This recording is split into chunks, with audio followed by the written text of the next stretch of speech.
60 weight. But you know, I swear by this stuff too, man. I run Lucas heavy duty oil stabilizer. Save my ass. But I run this with my 50 weight. So running a thicker oil when it's cooler out, what I do is I spend a little time warming my bike up. So I'll run my bike, I'll warm it up, and I shut it off, and I let her bake in her heat. And it pisses my brothers off every now and then, because they show up, they're all warmed up and everything, and they want to go. And I'm on what we call Al time. It's even slower than Valley time. But I'm on Al time, and it's like, and usually it's just because I'm busy. I'm always trying to get shit done. You know, I'm old, I'm slow, or whatever the case is. And so my buddies show up, whatever. Okay, I go fire up my bike, and everybody gets on their bikes, and they don't anymore. They used to. And then I shut my bike off, and then I go find my leather pants and my helmet, and I let her bake. Now I'm not doing a heavy oil cold start. And this is what I say, when you get into multi-hole crank pins, stay away from the synthetics, because you can slide a bearing pretty easy. Especially if you're running like a 2050 synthetic and you got a 3-hole crank pin, which this has, right? I don't want to slide no bearings. This is a brand new, okay, this is a resurrection from the dead. Most guys wouldn't have rebuilt this engine because, first off, too many hours, too much this, too much that, too much everything. And secondly, what if something fails? And they're all scared of that because of the reputation. See, I never had a reputation to begin with, so I don't give a crap. Didn't swear. I just don't care. But I've been doing this my life. I've been doing this all my life. And whatever, dude. You know, we'll figure it out. So, on this one's 10.5 to 1. Mind you, I balanced it. I did all the work on this. I know it's going to work good. Oh yeah, she's going to be a sweetheart. The 561 is a little extreme for it. Oh, okay, one more thing before we let you go. All right, so I will finish that off. It's just a matter of running the ream through a number of times until that wrist pin slides in there with no slop, right? And that'll get that. I'm telling you right now, that's my 0.0005 right there. So I'm just set up for finishing on these cylinders. These are Tommy's. I did the course, right? But I didn't want to use lapping compound and all that kind of stuff on them when I still want to finish them, right? I want that to be the last touch on these things. Now, hopefully we have light. I lapped these cases together. I got to do it one more time. But if you look, right, you can see there's a nice smooth action all the way around there. Until we get to this point. Where'd it go? Okay, can you see that? You can see where the lapping compound didn't take. Okay, that's how much warpage he has on that part. Now take for granted, I don't know if Tommy realized this or not, but like something blew up here at one time. So somebody has been in this bottom end before, which is probably why the rod's really nice, even though the oil came out as tar, Tommy. Right, and I did line bore these, so that's all done. I finished that with the 220, and that's fine by me. And if we look over here, you can see where it's not quite touching. See the difference there? All right, so I'm gonna, and all this does. Listen, I'm just mating the metals together, right? To have a more exact fit. Now, of course, I'm gonna run some goop on there. I'll run the aircraft forma gasket, or I will run the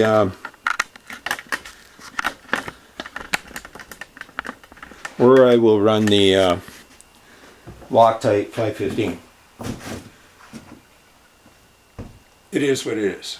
We'll see what kind of mood I'm in at the time, because I'm a crotchety old cuss. Okay, I think that's my update on this stuff so far. I'll get that done. Oh, and then so we're gonna throw, once that's done and stuff, we're gonna throw these on my truing stand. We're gonna check the true on it. If they need a little tweaking, we'll see if we can give it a tweaking. The truer you are, the more smooth you are. Balancing is an addition. S&S, and I will be going on this because we're going to do this other crank I got in that blown up engine down there. But S&S found, Smith & Smith found, in their mother's basement. So you think I'm crude? Well, these rocket scientists were working out of their mom's basement, all right? Yeah. So anyways, it's a 60% bob weight is what we go for. So like race car guys, they go 50% bob weight, and if they're doing extreme racing, they go 51. Seriously. But with the Harleys, what it is you have two frequencies of vibration. You got one that goes side to side on your flywheels, and then you have one that goes up and down on your flywheels. And so 50% is equal amount of this and this. And what Smith & Smith found was having just a little more of this actually smoothed out your motorcycle. And so I used to, now on rubber mounts, I know guys that run a 40 bob weight, so 40%. So they stay in this line rather going 60 in this line. So they're 10 over 50 in this way for all the solid mount dudes, and the rubber mount guys, they like to be 10 under and stay in this realm. Now you got the rubber mounts or whatever. It all works. I've done both. I had to. You gotta screw around. Everything's theory until it's proven, right? Cams are theory. All cams are theory, and cam theory is cool. It's cool, but it's like this rabbit hole you go down, man. And but having basic understanding of cams is phenomenally, how do you say, for the guy that builds his own bikes, even if you're just ripping stuff down to the problem, you go to a guy like me or some fancy shop or something, and you say, here, can you fix my problem? I mean, that's totally respectful, dude. That's still building your own bike. It's just that not everybody has the tools and blah, blah, blah, and all the expense, because everything is outrageously expensive. Nothing is normal anymore. Not for my U.S. cousins, nor for us communists up in Kanakistan. So, did I say us? No, I'm not coming. One day they're going to come haul me away, being free, a man, born free, under God, on this land. But I won't go there. So anyways, I'm going to give those a little bit more lap. And I'm going to give you some aspects on honing. There's a few things you got to watch out for. I don't use ball horns. They're okay they're like more of a glazer, not really a horn.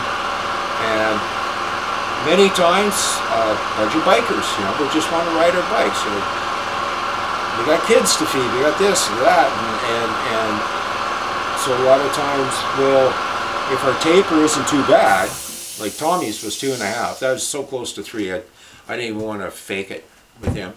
But like I got a brother with the shovel head, 76, with an 80 crank and stuff in it and that. But it was 3 years ago.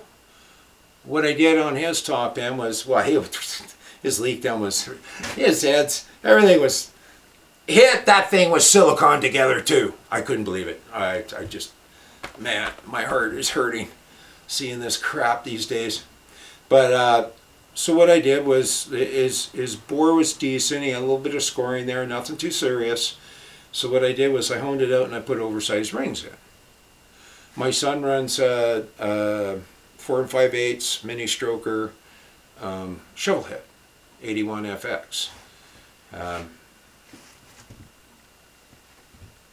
I'm running used pistons in that. Long story. I'll get to the story when I show you the bike.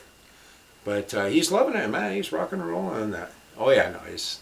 And him and I, no, we'll run 500 miles. We'll just give her. Like if him and I are just alone, it's not that we're racing. It's just that we get into a groove and we just rock it. And I remember one poor guy was riding out east with my son and another brother. And this one poor guy, I've rescued him a couple of times. He's a combine pilot from Saskatchewan. And anyways, he rode back that way. And he's got a twin cam, Dyna, whatever. But the poor guy couldn't keep up with him. He was scared to ride with him. He couldn't get rid of him fast enough. Anyways. Alright, so I'm going to give those cases another lap. And all I did was I just put some 120 on there. And I put a rag down under the case for the timing side, right? And so it stayed, and then I just lap it. Just let you don't got to force it. You're not in a rush. And actually, you want to read it. You don't want to be in a rush on this stuff. Just lap her away. I went and washed her in my dunk tank. Lap her away, and read the part. So obviously, we have a weak point at a very small part of the case. Now, I don't want to give that back to my brother Tom with that weak point there. These little things that you deal with, the best you can with what you have, through an engine build, make the engine what it is. And then you get to see the joy on people's faces, the joy on your own face. When you got a shovel head or a pan head or a shovel head or an old Evolution, and all the kids with the gold cards are fucking sneering down at you. Right, thinking that they're faster, better, but I rock Speedy. I built that. I sold my pan head. I had a 65 pan. So for years, I thought it was completely 65 pan before I got it. Right, and I knew I was going to get it. So one day, the good Lord blessed me with the 65 pan. Now the whole thing was 1952, except for the engine. It was a side oiler 65 engine in a 52 chassis. Like completely 52 chassis, right? So, you know, yeah, whatever, I improved it and I made it better. But the problem was I had my 69 generator shovel and I had my 52 or 65 pan in a 52 frame, which was a 1 year of straight leg before they went to wishbone, before they went back to straight leg. But anyways, you know, my old lady couldn't, like, you know, we got kids. She's getting older and she couldn't take bouncing on the back of my fender. I met my wife. I had no bitch bar, I had no back seat, and I had no back pace because I really had no use for chicks, except for whatever, you know. And she got on my bike, wrapped her legs around me, sat on that fender and bounced back there with her my back, and we've been together ever since. That was over 40 years ago. Anyways, she was getting older and stuff, so I sold my pan, I sold my generator shovel so I could build this Evo Solution thing and have some shocks, right? So the Softail. And of course, when I built it, a good friend of mine who's dead now, he owned a frame manufacturing company, and bought the frame off him and this and that, and he gave me a couple extras. And I didn't quite like the stance, so I raked it. And I'll show you guys how to rake frames. It's not that hard. Rake and trail, man. Rake and trail. It's not that hard. Actually, we're going to be raking a 1990 Softail frame. So, there's a couple of golden rules. It's very simple, a couple of golden rules. But your patience on cleaning up the welds is what's totally important. I'll show you mine and how I cleaned them up. So I didn't want, my generator shovel had a 10 over adjustable wide glide. I just wanted to come back a little bit, so I'm 6 over on my Evo Solution there. And now I've gone down a rabbit hole, forgot what I was talking about. So anyways, I'll clean up the cases. I'm going to get honing. I'm going to show you guys the ethics of honing. You don't need to watch me finish those bushings off. You just know what we're doing. The thing is, I could have done this with it in the case, but then I got to make sure that none of the brass goes in.